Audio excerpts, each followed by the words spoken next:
每到年末啊，就是影视剧抢贺岁档 C 位的时候。让人没想到的是呢，截至目前，最当之无愧的热播剧，竟然是韩国总统尹锡悦自导自演的《戒严6小时之想当王的男人》。这部现实版政治大片情节跌宕，高潮迭起，不禁让人感慨，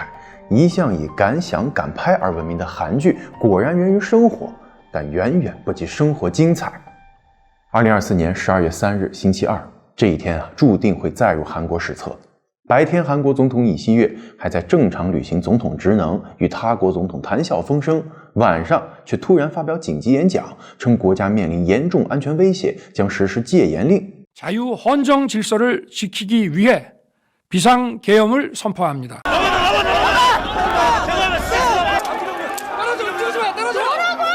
眼瞅着这是要挟军队以令天下的节奏。这个事儿啊，在韩国社会上掀起了滔天巨浪，愤怒的民众和议员不顾军队阻挠出门抗议，国会深夜召开紧急会议，推动解除戒严令的决议案。面对汹涌的舆论压力和政治危机，尹锡悦只能连夜撤销了戒严令，匆忙结束了这场闹剧。虽然啊，戒严仅持续了6个小时，却如同一颗政治核弹，震撼了韩国。这也是韩国45年来首次戒严事件。12月14日，韩国国会通过了总统弹劾案，尹锡悦遭到停职。不仅如此，他还有可能成为韩国历史上首个在位期间被逮捕的总统。算上尹锡悦，韩国自建国以来总共有13位总统，他们的下场不是被监禁，就是深陷丑闻含恨离世，善终成为了一种奢望。人们戏言，韩国总统只有2个结局，一个是坐牢，另一个是在坐牢的路上。不少风水师说，这是因为青瓦台有诅咒。当初日军在撤离朝鲜半岛的时候呢，在青瓦台附近钉入穿心钉，破坏了这里的风水，因此所有入主青瓦台的全都没有好下场。难道真是这样吗？今儿咱们就来聊聊这场韩式政变以及青瓦台诅咒的真相。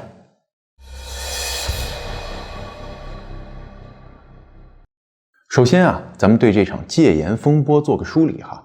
12月3日晚上呢，本来是一个再普通不过的冬夜，首尔街头霓虹灯闪烁，咖啡店飘出淡淡的香气。然而一切的平静被韩国总统的紧急讲话彻底打破。晚上10点半，尹锡悦电视直播宣布，为了维护自由宪政秩序，韩国将进入全国戒严状态。공산세력의위협으로부터 자유대한민국을 수호하고 우리 국민의 자유와 행복을 약탈하고 있는 파렴치한 종북 반국가 세력들을 일거에 척결하고 자유헌정 질서를 지키기 위해 비상계엄을 선포합니다。这番话让整个韩国社会都陷入震惊。尹锡悦在讲话中将韩国最大的在野党共同民主党指控为亲朝势力，称其试图瘫痪政府，推翻自由民主，并宣称戒严令是为了铲除从北势力，捍卫国家安全。由于这一事件发生在12月3号，所以人们称之为123戒严事件。 저는 이 비상계엄을 통해 망국의 나락으로 떨어지고 있는 자유 대한민국을 재건하고 지켜낼 것입니다. 이를 위해 저는 지금까지 폐악질을 일삼은 망국의 원흉 반국가 세력을 반드시 척결하겠습니다。 突如其来的戒严令让国内外一头雾水，因为只有在国家的安全或者公共秩序无法通过普通法律和行政措施维护的情况下，总统才能宣布戒严。既没有战争，也没有叛乱，别说狼了，一只哈士奇都没见到，国家紧急情况从何而来呢？要知道韩国上一次的全国戒严令那还是45年前1979年，时任总统的朴正熙遇刺身亡，韩国政局陷入混乱。12月12日，全斗焕发动军事政变，成功夺权，宣布全国戒严。那个时候起军队全面接管行政、司法和立法权，大学被关闭，媒体被限制，所有的政治活动都被取缔，最终酿成了1980年的光州事件。军队暴力镇压民众抗议，导致大量生命逝去。这段黑暗历史成为韩国社会的阴影。2023年被改编为电影《首尔之春》，成为年度票房冠军。当代的韩国年轻人惊恐地发现，尹锡悦宣布的这戒严令和全斗焕是如出一辙。先是宣布禁止一切的政治活动，包括国会议员的立法工作和公民的集会权。接着对所有的新闻媒体和出版物进行严格审查。最后啊，授权军队可以在没有逮捕令的情况下拘捕任何违反戒严令的人。这不就是首尔之春 2.0 吗？韩国人自个儿都没想到，竟然赶上了一次有生之年系列。午夜，尹锡悦的亲信国防部长金龙显向国会派遣了数百名特种兵，其中230人乘直升机空降国会大厦。但金龙显没料到的是此时的国会早已被韩国民众和在野党人士团团围住，他们阻挡戒严部队进入国会大楼，双方发生了激烈冲突。好在军队没开枪甚至连电击枪都没用。原因呢，咱们之后会说。那么为什么会有这么多的民众和议员已经提前赶到现场了呢？原来最大的在野党党首李在明在看到尹锡悦发布戒严令之后，迅速开启了直播，号召全城百姓赶紧来保卫国会。他说让军队来控制国家，我们不能放任不管。从现在这一刻起，尹锡悦不再是韩国的总统了。李在明本人呢，更是一边直播一边小跑的赶到国会，翻墙进去。而他之所以号召民众到国会，是为了保证议员们能够顺利投票。自1987年韩国实行现行民主制度后总统虽然有这个戒严的权利，但国会也能投票解除戒严令。因此只要能让议员们顺利投票，就能解除戒严。凌晨1点左右，300名议员中190人成功赶到国会，在极短的时间内全票否决了总统的戒严令。此时距离戒严令的颁布刚刚过去了2个半小时。有网友笑称，这时长都不用删减，可以直接上映了。3个多小时后，尹锡悦不得不在巨大的舆论和政治压力下宣布撤销戒严令。这场戒严风波也彻底让他沦为了国内外的笑柄，被讽刺为史上最短政变。虽然这场戒严总共仅持续了6个小时，却在韩国引发了震荡性的政治危机，后续余波不断。在野党迅速行动，6大党派联合发起弹劾，要求尹锡悦立即下台。最后就连执政党的高层也不再力挺他，公开要求他退党。总统的核心幕僚团队、韩国总统办公室室长、首席秘书官等全体辞职。截止到本期视频制作，也就是12月19号，韩国的这123戒严事件仅仅过去了16天。然而这短短的16天，却成为了尹锡悦政治生涯的急速滑铁卢。12月8日，他的心腹金龙显也被逮捕。面对审讯，金龙显试图顶罪，声称戒严令是他建议的，执行戒严的官兵呢也都是听了他的指示，总统只是听取了他的意见而已。但是这锅显然是太大了，他即使想背也背不住次日，尹锡悦就因涉嫌内乱罪被禁止出境，这是韩国历史上首次出现现任总统被限制出境的情况。欧巴，卡基玛。12月10号，金龙显在拘留所内试图通过用秋衣秋裤打劫的方式自缢，但是被狱警及时发现救下。14日，国会以压倒性的票数通过了弹劾案，总统职务立即停止，随后移交至宪法法院审理。在此期间国务总理韩德洙暂时代行总统职权。16号，韩国公调处向总统办公室和官邸送去传唤书，紧接着法院的受理通知也送到了总统官邸，结果都被拒收。尹大总统这是玩起了失踪，试图用这种方式争取一点喘息时间，但是似乎并没有什么卵用。接下来无非是公调处先把他抓走，还是法院先采取强制措施的问题。其实韩国宪法是给了总统一块免死金牌的，总统在任期内享有刑事豁免权，但是这一条款呢，对内乱罪和叛国罪并不适用。考虑到内乱罪的最高刑罚是死刑，如果尹锡悦被捕并被审判，那这场戒严不仅将他的政治生涯画上了句号，还有可能把他的血槽一剑清空那么尹总统到底为什么要发动政变，又为什么没能成功呢？这事儿还要从他这个人说起。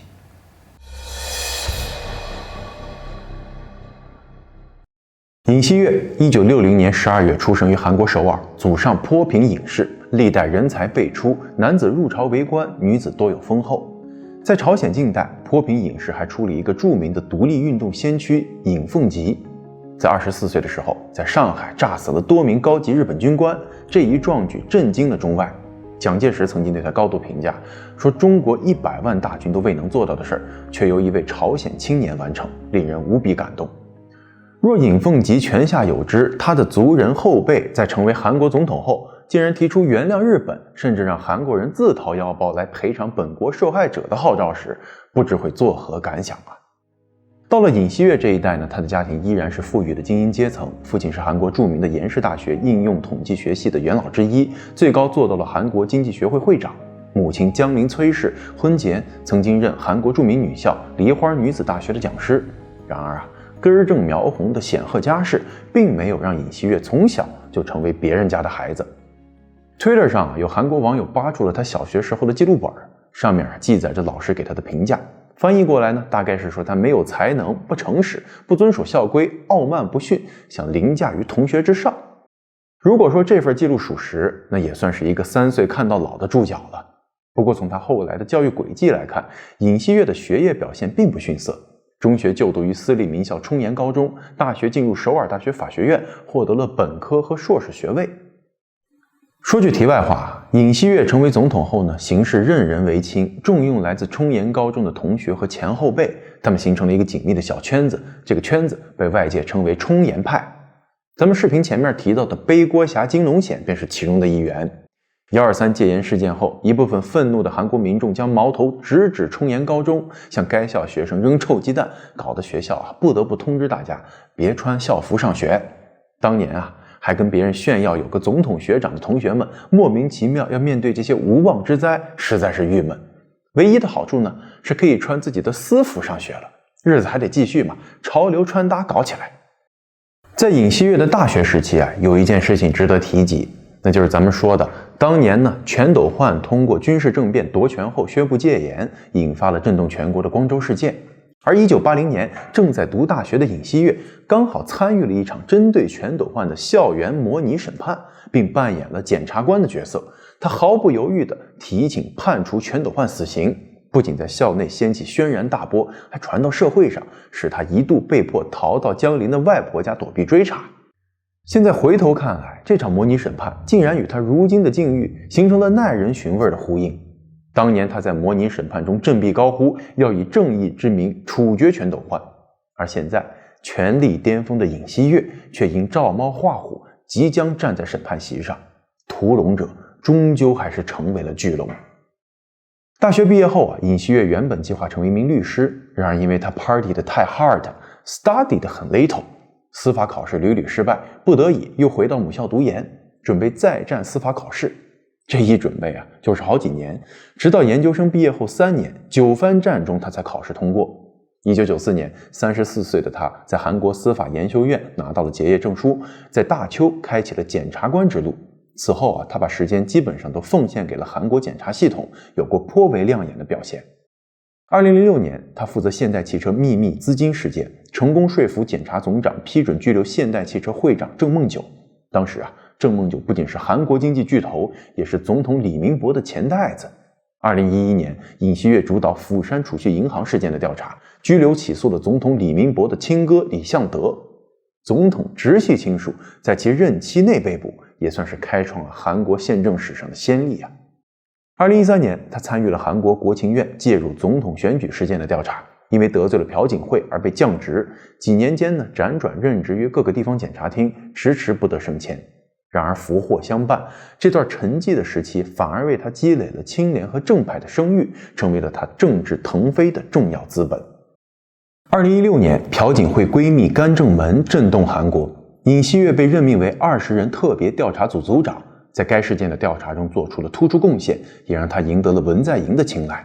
于是在2017年文在寅大选获胜后，就提拔他成为了首尔中央地方检察厅厅长。之后由他坐镇，全权负责闺蜜干政门和李明博贪腐案，最终将朴槿惠和李明博都送进了监狱。尹锡悦也从此有了铁血硬骨头的声誉。除了把2位总统送进了监狱尹锡悦在任内还起诉了其他100多名前官员和企业高管，并主导调查了大型财团欺诈案。自此他作为公平和正义的代表声名鹊起，被文在寅破格提拔为检察总长。然而这一段蜜月期并没有持续太久，他就和文在寅在司法改革问题上产生了矛盾。文在寅一直主张的收缩检察官的权力，无疑动了尹锡悦的蛋糕。其实听到这儿大家可能要问了，韩国这检察长怎么这么厉害像是个法力无边的职位其实韩国的检察制度自建立以来就被赋予了检察权和起诉权2大核心职能，几乎垄断了整个刑事司法流程。而在很多法治国家，这两项职能它是相互独立的。比如在美国，警方掌握着侦查权，检察官掌握着起诉权，这两者相互制衡。但是在韩国呢，警察受制于检察官，检察官同时扮演了裁判员和运动员的双重角色，掌握了司法的生杀大权。这就导致了很多弊端，比如呢，检察官可以在起诉环节选择性执法，对敌人从严要求重刑，对友方从宽甚至不起诉。这么搞的结果就是检察系统常常沦为党派斗争的工具，用它打击对手或者是清算前朝。这个算是韩国的历史性顽疾了。从20世纪90年代开始呢，韩国政府就试图削弱检察权的垄断性，但过程中屡遭阻挠，直到文在寅上台，才以更大的力度推动司法改革，削弱检察机关的权力。文在寅的改革目标非常明确，就是像美国那样把侦查权和起诉权分开。而尹锡悦作为检察厅的最高长官，代表检察官群体的利益，自然不能看着大权旁落，于是就开始了强势反击。你不是想让法务部来监督我吗？好，我就重点打击他法务部。尹锡悦一连搞走了2个法务部部长，这法检斗气轰动一时。最终是文在寅不得不为发生的混乱向国民道歉，而尹锡悦呢，虽然保住了职位，但也被停职了2个月。这也是韩国历史上首次对检察总长实施停职处分。不过在法检斗争的背后，尹锡悦这个铁面无私检察官的人设算是彻底的立住了，人气持续走高。到了2020年年底呢，一项关于总统人选的民调中，他的这支持率就达到了24.7%，力压群雄。当时的在野势力呢是朴槿惠的国民力量党，但是因为闺蜜干政门士气低迷，正急需一位领导人的带领走出低谷。就这样，以独立派人设自居的尹锡悦就成为了最佳人选。2021年3月，尹锡悦辞去了检察总长的工作，3个月后加入国民力量党，成为了该党总统候选人。在竞选期间，尹锡悦曾经表示，如果当选总统，将对文在寅政府进行击毙清算。对此文在寅表示强烈愤怒，要求其道歉，双方的裂痕日益加深。2022年3月10日，尹锡悦以48.57%的选票胜选，从涉足政坛到即将入主青瓦台，花了不到1年时间。而另一边的共同民主党呢，文在寅的接班人李在明则以0.73%的微小差距惜败。这个李在明就是咱们视频开头这次戒严事件中开着直播号召大家保卫国会的那个人。对手上台之后呢，轮到文在寅面对自己的青瓦台诅咒了。根据韩联社报道，文在寅向尹锡悦通电话祝贺胜选时呢，强调了应摆脱选举中产生的分裂和矛盾。后来俩人在韩国新旧总统晚宴上见面，这是2个人在出现裂痕后时隔21个月的首次会面，一共进行了171分钟，时长破了历史记录。达成了什么协议不得而知，但双方都表示这次会面很有成果。文在寅也算暂时躲过了青瓦台诅咒，并在2021年的最后一天特赦了朴槿惠。想想看朴槿惠当初是因为尹锡悦而被送去坐牢的，现在又因为他的当选逼迫文在寅认怂而特赦，不知道心里到底是什么滋味。尹锡悦呢，虽然说是胜选了，但却没有赢得绝对优势，因为国会那300个议席中对手占了172个，远多于自己这边的106席。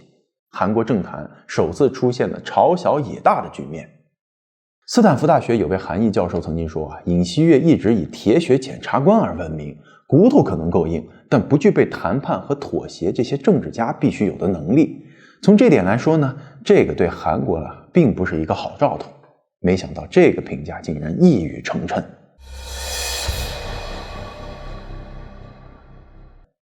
2021年竞选期间，尹锡悦3次参加党内竞选讨论的时候都被拍到掌心写了一个王字，这一幕就引发了其他总统候选人和网民的强烈抨击。他自个儿解释说，这是一个支持自己的老太太专门为他加油打气而写的，他专门没洗，留着提醒自己肩上沉甸甸的责任。反对阵营说你胡扯呀，这王字在出现的那3次里，大小和样子都不一样，一看就是你洗了新写的。难道说你每次都能遇到一个老太太给你提字吗？也有一些韩媒称，在手里头写王其实是韩国萨满教的一种巫术，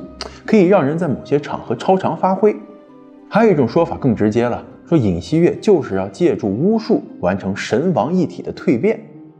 本来啊，这个说法其实有种捕风捉影的意思，没想到2024年12月18号，有韩媒爆出一则消息，韩国检方逮捕了一位名为见证法师的萨满巫师，说他在尹锡悦2022年总统竞选期间发挥了重要作用。这都21世纪了，现代民主社会的总统竞选竟然要靠巫术上位吗？这位大师究竟扮演了什么角色，咱们暂且不知。不过当时尹锡悦手握王权这事儿，网友们可是记忆犹新。于是在这次的戒严事件后呢，又有人把这事扒出来了。结果他们惊恐地发现，这次的戒严事件居然也和王字绕不开关系。你看首先呢，12月3号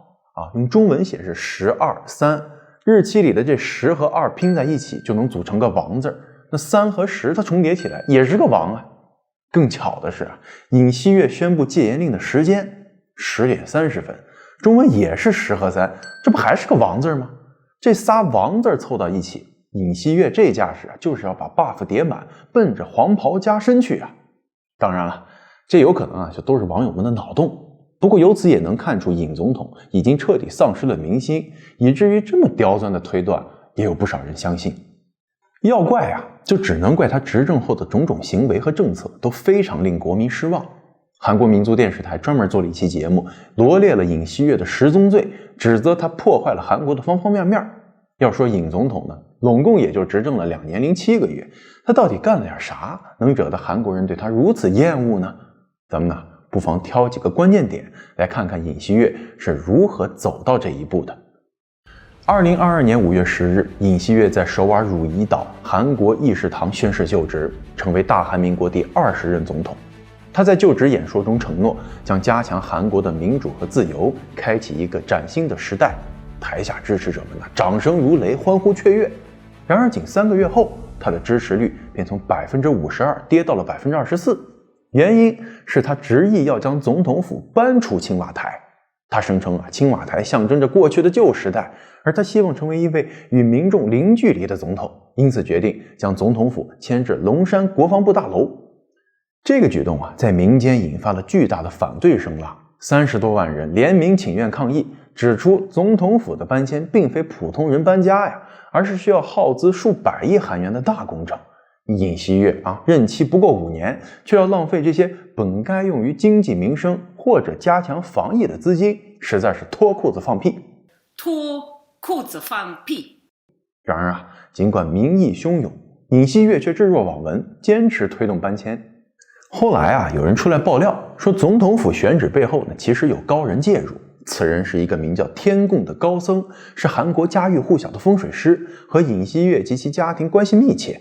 为了验证这一说法，韩国警方专门查看了2022年3月期间青瓦台的监控录像，结果并没有看到天贡法师，但的确看到了一个姓白的风水专家到访。这事儿给尹锡悦添上了独断专行、缺乏沟通、迷信误国的标签。有意思的是呢，无论是萨满巫师还是风水师，都是第一夫人金建熙引荐给尹锡悦的。2022年5月21日，尹锡悦上任第11天，美国总统拜登到访韩国，总统办公室高调宣传，称这次会面是韩国历届政府最快的一次，是两国交往的重大突破。言下之意，你们看，大哥多给我面子，我在大哥心中那地位还是很高的。但其实这面子是有代价的。尹锡悦得配合美国的印太战略，向日本给低头。韩国呢和日本两国因2战期间强征劳工和慰安妇的这问题积怨已久。韩国多年来坚持要求日本政府正式道歉并给予赔偿。然而就在韩国即将迎来纪念独立运动的3·1节之际，尹锡悦却抛出了一个令人瞠目结舌的方案，由韩国基金会代为赔偿2战中日本强征韩籍劳工的损失，以此彻底解决两国间的历史纠纷。更讽刺的是，赔偿金将通过民间自发捐赠募集，而首批资金则来自被认为是受益于1965年韩日请求权协定的16家韩国企业。这一波退一步海阔天空咱们自个儿赔自己的操作，把韩国人直接给整不会了。这不仅让日本政府逃避了应有的历史责任，还严重伤害了那些为正义和尊严抗争多年的人。该政策公布后，尹锡悦施政差评率瞬间飙升至 58.9%。然而就在这件事刚过去1个月，尹锡悦又一次语出惊人。启程访美前他接受《华盛顿邮报》的采访，就韩美和韩日关系发表看法。他就说，无法接受人家日本政府为100多年前的事下跪祈求原谅啊。这话一出气得不少民众纷纷喊话，你竞选期间推崇的那些民族英雄，这棺材板都已经压不住了，你干脆别回来了，直接规划日本吧。韩国在申办2030年世博会上的惨败可以说是尹锡悦外交政策上的另一个失败案例。为了争取这个主办权，韩国可谓是倾尽全力，总共花费超过了3000亿韩元，总统亲自带队马不停蹄地访问了96个国家，和150多位领导人会晤，游说投票支持韩国。国务总理室还专门发布数据，说游说团一共在509天里奔波了1989万公里，能绕地球495圈呢。申办城市釜山那更是早早贴满了世博会的宣传标语，庆祝氛围浓厚，仿佛这主办权已经是囊中之物了。结果在第一轮投票中，韩国仅获得了29票，和领先的沙特相差整整90票。最终沙特以压倒性优势赢得了2030年的世博会主办权。这个结果让韩国上下倍感失望，面对耗费巨资却一败涂地的局面，尹锡悦只能向民众道歉。反对派则在社交媒体上毫不留情地抨击，花了民脂民膏不说，游说的效果至少你心里有点数吧，连这种结果都没预料到，那就是单纯的无能至极。被质疑无能的还远不止尹锡悦的外交能力，还有他的内政管理以2022年10月发生的梨泰院万圣节踩踏事故为例，这起惨剧暴露了韩国政府在公共安全领域的严重失职，而尹锡悦的处理方式更是饱受争议。事故发生后人们普遍认为惨剧之所以酿成如此严重的后果，很大程度上是因为警方的反应迟缓，从接到第一通报警电话到应急机动队抵达现场，整整耗时85分钟。然而尹锡悦并没有对相关责任人员做出足够的追责和处罚，尤其是行政安全部的长官李祥敏，那不用说，此人正是他冲岩高中的同学。根据韩国前国会议长金正标的回忆录他曾经在2022年12月5日和尹锡悦进行过一次单独对话，希望劝说总统让李祥敏主动辞职。金正标指出，这不仅有助于缓解执政党和在野党的激烈对立，也有利于李部长本人将来的政治生涯。然而尹锡悦却给出了令人震惊的回应，他暗示这踩踏事故可能是在野党的阴谋，甚至提及特定势力诱导和操纵的可能性。对于尹锡悦的这番言论金正标在书中坦言自己当场愣住了，他没想到这种极右的阴谋论竟然会从一国总统的嘴里说出，他甚至一度想劝总统，但那还是少看点那种节目吧如果说作为一名政治素人，这内政外交能力不足尚且情有可原吧，如果能稳住经济的大盘，那也算差强人意嘛。那么咱们来看看尹锡悦在经济发展上的表现如何呢？先来看一组数据2021年韩国 GDP 达到了 1.82 万亿美元，位列全球第10，创下历史新高，这是文在寅执政期间的政绩然而在2022年尹锡悦上任后，韩国这 GDP 迅速萎缩了 8%， 全球排名下降了3位，到了2023年排名再跌1位，韩国经济在全球的地位直接退到了2012年的水平，相当于朴槿惠和文在寅这几年白干了。到了2024，韩国经济持续下滑，物价居高不下，农产品价格上涨了 20%， 蔬果价格更是猛涨 40% 多，民生艰难。3月18号，尹锡悦在首尔一家超市考察的时候，指着一包标价为875韩元，大约相当于是 4.5 人民币的大葱，称这价格不贵是不贵但是随后人们就发现这款大葱它是打折产品这正常的售价可是这个价格的3倍，您这不是掩耳盗铃吗？这大葱也因此成为了人们嘲弄尹锡悦政府的象征。到了4月国会议员选举的时候，选举管理委员会他不得不出台法令，禁止选民带着大葱进入投票站。更悲惨的是这次123戒严事件过后，韩国经济再度遭受重创。12月4日当天，韩国外汇市场和股市双双暴跌，尤其是韩元对美元的汇率跌至了15年来最低。哈佛大学亚洲问题专家表示，这次事件让投资者的信心迅速流失，对韩国经济和国际关系的打击非常严重。像三星SK 海力士和现代这种对韩国至关重要的公司首当其冲。韩媒对此的评价也颇为尖锐，说尹锡悦如愿成为了一个王，只不过是一个破坏之王。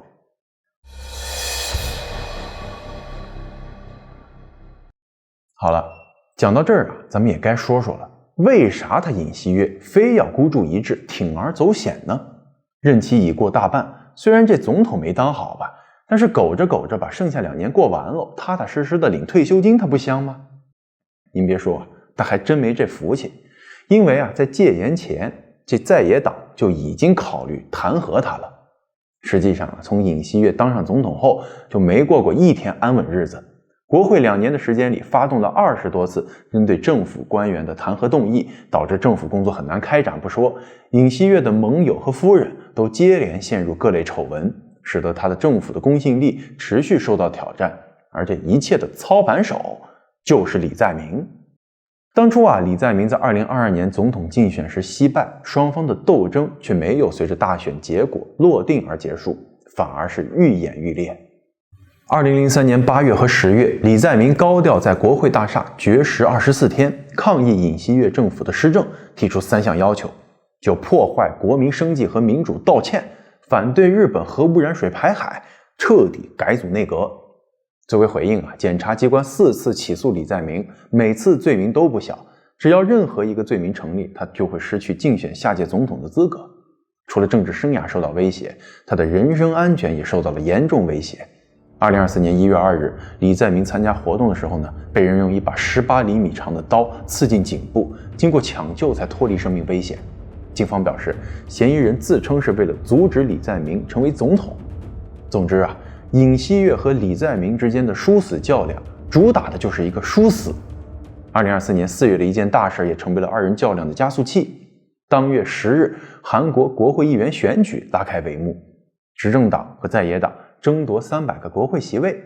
如果说执政党能在本次的选举中获得过半数议席，那么尹锡悦就能逆转当前朝小野大的劣势局面，剩下的3年任期中可以摆脱束缚了。但是因为过去的2年间他的政绩不佳，支持率惨不忍睹，导致李在明的共同民主党获得了175个席位，而尹锡悦所在的执政党国民力量党只获得了108个席位。这是韩国1987年实施总统直选制以来朝野席位差距最大的一次。那这个结果一出李在明握着国会的绝对优势，就开始对尹锡悦展开疯狂绞杀。在野党的火力主要就对准了尹锡悦的夫人金建熙，毕竟这位第一夫人她身上槽点实在太多，送上门来的人头哪有不捡的道理呢？在野党围绕着她频频出招，频爆猛料，包括收受名牌包、操纵德意志汽车公司股价、干预选举等等。不久前他们还发现了更多证据，指向金建熙曾经参与金融诈骗，以及在尹锡悦执政后，他顶着这第一夫人的头衔进行更多的违法活动。但检察机关却没有起诉，国会就为此专门提出了金建熙特检法的动议。而一向以铁面无私形象示人的尹锡悦，在面临针对自己夫人的调查时，却表现出了截然不同的态度。他千方百计地阻挠司法程序，不惜3次行使总统否决权来保护老婆。为了转移火力，他还利用自己出身检察系统的优势，找心腹不断调查李在明，一副你想把我老婆送进去，我就先把你弄进去的态度。这到底是深情使然，还是2人利益捆绑得太深，我们暂时就不得而知了。有意思的是在打击李在明的过程中尹锡悦对已经隐居务农的前总统文在寅也祭出了杀招。咱们前面说了，文在寅是唯一暂时逃脱了青瓦台诅咒的总统，这个暂时很快也被打破了。2024年9月1日，韩国检方查抄了文在寅女儿文多惠的家，并在查抄令中将文在寅也列为涉嫌受贿的犯罪嫌疑人。不少媒体认为这次文在寅可能在劫难逃喽。说起来尹锡悦一直没有清算文在寅，或许就是在等一个合适的时机。检方这次的突破口是文多惠的前夫徐某。文多惠和徐某曾经在很长一段时间内没有收入，靠啃老过日子。可是呢，在2018年的某一天，徐某突然被聘为泰国易思达航空公司的高管，薪酬高达2亿多韩元呢。韩国检方的逻辑就是文在寅一定是跟这个公司进行了利益输送，那2亿多薪酬它就是贿赂的证据。有媒体就评价了，说尹锡悦这一招非常毒辣呀，试图将前女婿的问题扣在文在寅的头上，目的就是在于复制卢武铉式的悲剧，以便转移公众视线。不过这事儿还没迎来结局呢，就发生了123戒严事件。不久前，一直低调的文在寅特意公开发文，称弹劾尹锡悦在现阶段已成为无法避免的选择。咱们言归正传再说回尹锡悦和李在明的决斗。到了2024年11月，这俩人的较量进入白热化，尹锡悦成功把李在明送上审判席。11月15日，首尔中央地方法院裁定李在明违反公职选举法罪名成立，判处其监禁1年，缓刑2年。李在明在庭审结束后表示将上诉，如果终审维持原判的话，那么他将会失去韩国议员的身份，也会失去竞选下届总统的资格，这对他来说将是致命的。但是李在明手里头还有一张王炸，那就是国会将在12月10日就取消总统否决权进行投票。一旦通过，尹锡悦就无法再阻止他老婆被查了，那第一夫人肯定是要吃上牢饭的。至此双方好似西部牛仔决斗，一人一枪子弹上膛，都等着12月10号那一天朝对方开火呢。可谁都没料到，他尹锡悦来了一手偷袭，在12月3号就发布了戒严令，一场史无前例的政治闹剧拉开大幕。在戒严令后的接下来10几天时间里，国会对相关涉案人员进行了质询。他们作证称，尹锡悦突然宣布戒严，就是企图借助军事手段一举清除所有的反对势力。国家情报部第一次长称，总统曾在宣布戒严后指示他，趁这次机会把不听话的议员都抓起来，彻底清理掉。陆军特战队司令郭仲根也在出席质询时作证，称宣布紧急戒严令后尹锡悦亲自用保密电话告诉他，国会会议厅里好像还没有达到最低表决人数，赶紧破门进去把里面的议员给拉出来。他还收到了金龙显的保密电话，指示他说要控制国会和某民意调查机构等多处地点，限制人员出入。另外在宣布紧急戒严令当晚，尹锡悦曾经2次致电他，第一次是询问特战部队的位置，第2次是下达拉出国会议员的指示。12月3日，韩国707特种部队带着3960发实弹、1980发空弹和100发电击枪子弹赶赴国会等地。同时，韩国 MBC 报道，部署在国会的首都防卫司令部部队也配备了5000多发实弹和约3000发空弹。军队荷枪实弹背后的意图不言而喻。看到这儿或许有人会疑惑，他既然是军事夺权，为何最终没有对议员和抗议民众开枪呢？多家媒体就分析说，军人们也清楚这事儿显然有违法律和正义，他们意识到未来即便以执行命令为借口，也难逃司法的审判。这个推测和郭仲根的解释不谋而合。根据他的说法，他和现场指挥官商议后得出结论，不能执行这样的命令，因为即使是为了执行军令而强行闯入国会，那参与行动的作战部队成员日后也必将成为违法者。在权衡利弊之后，他们当场决定终止行动。在戒严事件过去的10几天时间里，每天都有数十万怒不可遏的韩国民众聚集在国会外，高喊尹锡悦下台。而此时的尹锡悦有困兽犹斗，他向民众道歉，却坚决不肯辞职。一开始执政党还试图死保他不被弹劾，因为根据韩国宪法规定，总统被弹劾下台，那60天内必须要重新选举总统。这个人大概率是在野党的李在明。对于保守派来说，连续出了2任被弹劾下台的总统，这不死也折半条命他们绝不愿意承受这样的损失。12月5日，国民力量党党首韩东勋称尹锡悦会立即停止一切职务，并从2025年2月开始有序卸任，这言外之意就是他会自己辞职的。但随着国会对戒严相关人员的质询不断深入，韩东勋震惊地发现，他自个儿竟然也在尹锡悦的斩杀名单上。这可真是晴天霹雳要知道，尹锡悦和韩东勋已经有20多年的交情了，早在检察系统的时候就是同僚，韩东勋更是尹锡悦一路提拔上来的政治遗产继承人尹锡悦上台后，韩东勋也一直是他议会里对抗在野党的急先锋。然而2023年开始，两人的关系就有了裂痕。据说他俩的主要矛盾就集中在第一夫人的问题上。韩东勋曾经建议尹锡悦弃车保帅，牺牲到金建熙来保全政府，但尹锡悦作为半岛第一深情男主，拒绝了韩东勋的提议，儿戏一般的3次使用总统否决权，导致两人关系决裂。但即便如此，韩东勋从未想过自己会成为尹锡悦要清理的人。好吧，你不仁，休怪我不义。12月6日，他立即提议将尹锡悦逐出党籍，试图与之划清界限。然而谁知尹锡悦不知拿出了什么筹码，竟一度说服韩东勋回心转意了。12月7日，他的态度转变，表态绝不同意弹劾，将由自己和总理共同执政。这样既给执政党保住了面子，也握住实权，保住了里子。未来如果尹锡悦入狱，韩东勋还有机会通过特赦再给他捞出来。其实对于尹锡悦来说，这是他最后一个体面退场的机会了。谁成想他却再次让所有人目瞪口呆。12月12日，他对全国发表讲话，再度为戒严令辩护，并坚定地表示，无论是弹劾还是调查，都会奉陪到底。言外之意，我就是不走这就是在逼执政党做选择了。要么是保全他，那大家一起生；要么就撕破脸，大伙儿一起死。但是他闯的祸实在是太大了。如果执政党要保全他，那就是站在绝大多数国民的对立面，相当于是赌上了这党派的未来面对民众和在野党的持续施压，执政党也终于绷不住了。当天，韩东勋召开紧急记者会表态，他赞成弹劾总统，还将召开伦理委员会讨论开除尹锡悦党籍的相关事宜。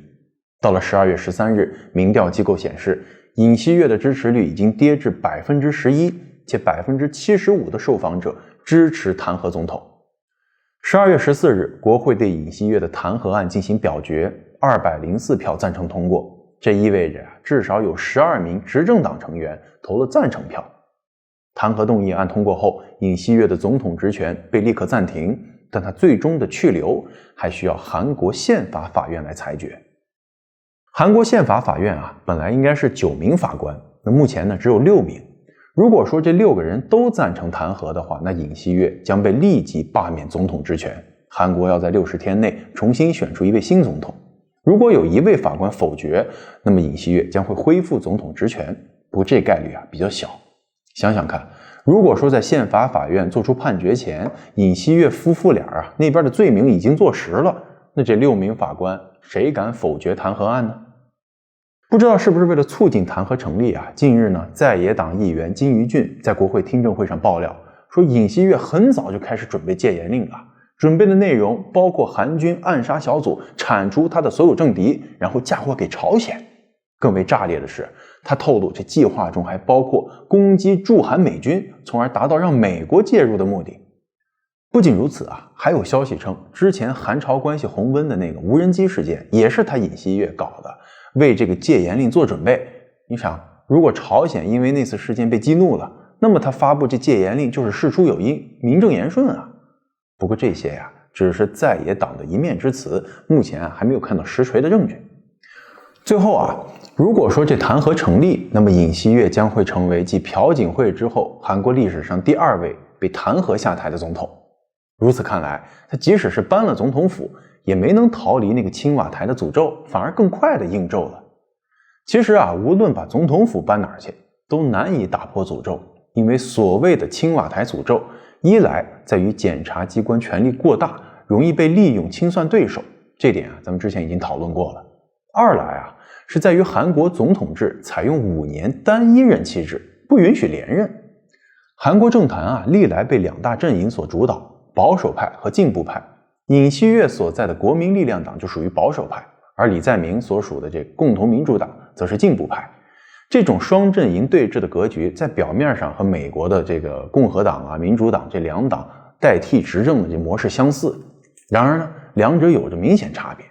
首先就是美国总统可以连任1届，与之相对的这韩国总统没法连任，这就使得权力的传递缺乏长期的连贯性。其次美国2党都创建于19世纪，100余年的传承让他们理念清晰，品牌稳定，而韩国这2大阵营却不断的分裂、合并、改名，从党派名称到组织架构频繁变动，就难以在选民心中建立稳定持久的形象。所以他们只能依靠明星候选人的效应。但是这明星候选人和政党的结合，可能更像是一场政治联姻，而非对共同理念的坚守。当明星候选人陷入重大丑闻或者临近执政结束的时候，政党很可能将他抛弃，再次进入分裂重组的循环，就像是壁虎断尾求生一般。想要破解这个青瓦台诅咒当然说起来容易做起来难关键是上位者要明白自己身处民主社会，需要真正接受这个价值观。政治家呢需要有这样的思想觉悟，那就是不能自个儿独揽大权，要把权力合理分散给不同的机构或者社会主体，从而保证各个政治主体之间形成相互制衡的关系。另外，在面对意见者的时候呢，政治家需要通过谈判和必要的让步达成共识，这样才能打破这个你来我往的报复性的循环。而尹锡悦呢，他秉承了之前检察官的强硬做派，不仅不愿意和在野党谈判让步，还破坏了执政党内部的权力制衡。在这过程中，他自个儿又多次践踏法律和道德的红线，试图借助检察机关的力量来给对手打击，最终踏出了不可挽回的一步。